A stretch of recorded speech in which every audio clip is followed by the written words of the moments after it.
दोस्तों, क्या आपके साथ भी ऐसे ही होता है कि पढ़ तो बहुत कुछ लेते हैं लेकिन याद कुछ नहीं रहता है। मोबाइल तो निकालते हैं क्वेश्चन का सलूशन ढूंढने के लिए, लेकिन देखते ही देखते दूसरे चीज़ों में 1 घंटा खपा देते हैं। या फिर पढ़ाई करने का मन तो बहुत लगता है लेकिन 10 मिनट पढ़ने के बाद मन उब जाता है। तो दोस्तों, इन सभी समस्याओं का समाधान आज के इस वीडियो में आपको मिलने वाला है। तो 5-6 मिनट का ये वीडियो हो सकता है आपके लाइफ में टर्निंग पॉइंट साबित हो। तो चलिए शुरू करते हैं सबसे पहले टॉपिक की, कैसे पढ़ाई करें कि कभी ना भूले, यानी पढ़ा हुआ हमेशा याद कैसे रखें। दोस्तों, क्या आपने कभी गौर किया है कि लाइफ में ऐसी बहुत सारी घटनाएं हैं जिसे आप चाह कर भी भूल नहीं सकते। इसमें बहुत सारी चीज़ें आ सकती है। किसी मूवी का कोई सीन हो सकता है, किसी गेम का कोई सीन हो सकता है, या फिर खुशी के पल हो सकते हैं, या कोई ख़राब समय भी हो सकता है जिसे आप चाहकर भी भूल नहीं सकते हैं। तो किसी चीज़ को ना भूलने का एकमात्र कारण है कि वो चीज़ आपके दिमाग में परमानेंट स्टोर हो चुका है, यानी वो चीज़ आपके दिमाग से मरते दम तक डिलीट नहीं हो सकती है। तो पढ़ाई में भी क्यों ना हम कुछ ऐसा करें कि पढ़ा हुआ हमारे दिमाग में परमानेंट स्टोर हो जाए और जो चीज़ एक बार पढ़ ले उसे फिर कभी ना भूलें। तो सबसे पहले पॉइंट की बात करते हैं। पहला पॉइंट है एकाग्रता, यानी कंसंट्रेशन के साथ पढ़ाई करें। दोस्तों, जब आप किसी मूवी को देखते हैं तब आप दुनिया की सारी बातों को भूल जाते हैं और आपका पूरा फोकस मूवी पर होता है। इसीलिए आप मूवी के हर सीन को याद रखते हैं। पढ़ाई में भी कुछ ऐसा ही करें। पढ़ते समय आप कोशिश करें कि दुनिया की बातों को भूल जाएं और सिर्फ पढ़ाई पर कंसंट्रेशन किया जाए। कोशिश करें कि पढ़ाई ऐसे जगह में की जाए जहां पर शोरगुल बिल्कुल भी ना हो, क्योंकि शोरगुल के कारण भी कंसंट्रेशन खराब होता है और पढ़ाई से मन भटक जाता है। कोशिश करें कि जब आप स्टडी करने के लिए रूम में जाएं तो मोबाइल स्टडी रूम में ना लेके जाएं। हालांकि ये भी हो सकता है कि पढ़ाई के माध्यम में कभी मोबाइल की ज़रूरत पड़ जाए, लेकिन कोशिश करें कि मोबाइल साथ में ना रखें। अगला जो पॉइंट आता है वह है रटने की बजाय चीज़ों को समझने की कोशिश करें, तभी आप लंबे समय तक याद रख सकते हैं। मान लेते हैं कि आप किसी टॉपिक को बिल्कुल अच्छी तरह से रट लिए हैं और अगर रिवीजन छोड़ देंगे तो 2-4 महीने में आप भूल जाएंगे। लेकिन सेम टॉपिक को अगर आप अच्छी तरह से समझ लेते हैं तो आप रिवीजन के बिना भी लंबे समय तक याद रख सकते हैं। इसलिए रटने की बजाय चीज़ों को समझने में जोर डालें। अगला जो पॉइंट आता है वह है डिस्कशन।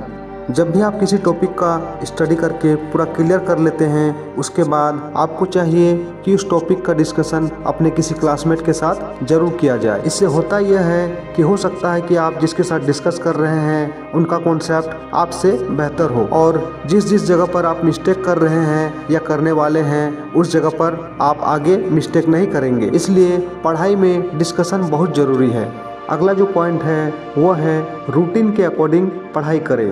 दोस्तों, हमने कई ऐसे स्टूडेंट को देखा है जो पढ़ाई के लिए 12 घंटे तो निकाल लेते हैं, लेकिन सब्जेक्ट का मैनेजमेंट करते समय गड़बड़ कर देते हैं। यानी 12 घंटे में सिर्फ 8 घंटे मैथ या फिर साइंस पढ़ लेते हैं और बाकी सब्जेक्ट के लिए मात्र 4 घंटे ही बचे रहते हैं। इसमें सब्जेक्ट का इम्बैलेंस बन जाता है और आपकी पढ़ाई धीरे धीरे खराब होने लगती है। आप किसी एक सब्जेक्ट में तो महारथी बन जाते हैं, लेकिन अदर जो सब्जेक्ट होते हैं उसमें कहीं ना कहीं आप पिछड़ते हुए नज़र आते हैं। दोस्तों, रूटीन बनाते समय आप एक बात ज़रूर ध्यान देंगे कि आपकी क्षमता कितनी है, यानी आप एक दिन में कितनी पढ़ाई कर सकते हैं। ऐसा बिल्कुल ना करें कि आपका कोई दोस्त एक दिन में 14 घंटे पढ़ाई करता है तो आप भी करने लगे। हो सकता है आपकी स्ट्रेंथ मात्र 8 से 10 घंटे की हो, आप 4 घंटे अधिक पढ़ाई नहीं कर सकते हैं।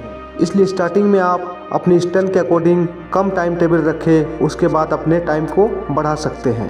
अब अगला जो पॉइंट आता है वो है सेल्फ डिसिप्लिन। दोस्तों, पढ़ाई में अनुशासन का होना बहुत ज़रूरी है।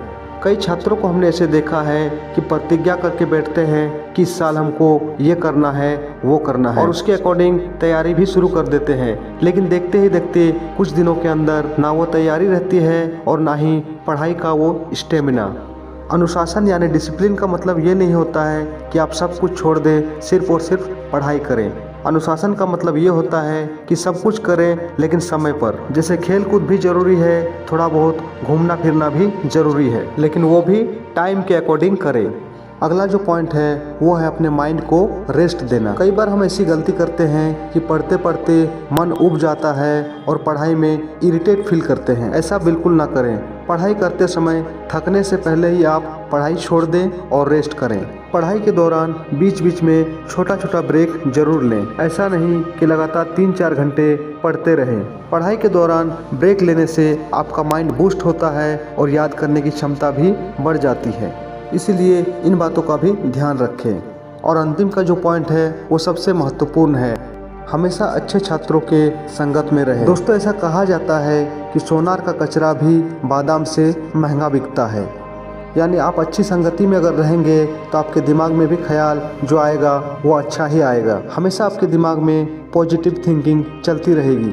लाइफ में कुछ करने के लिए, आगे बढ़ने के लिए हमेशा मोटिवेशन मिलता रहेगा।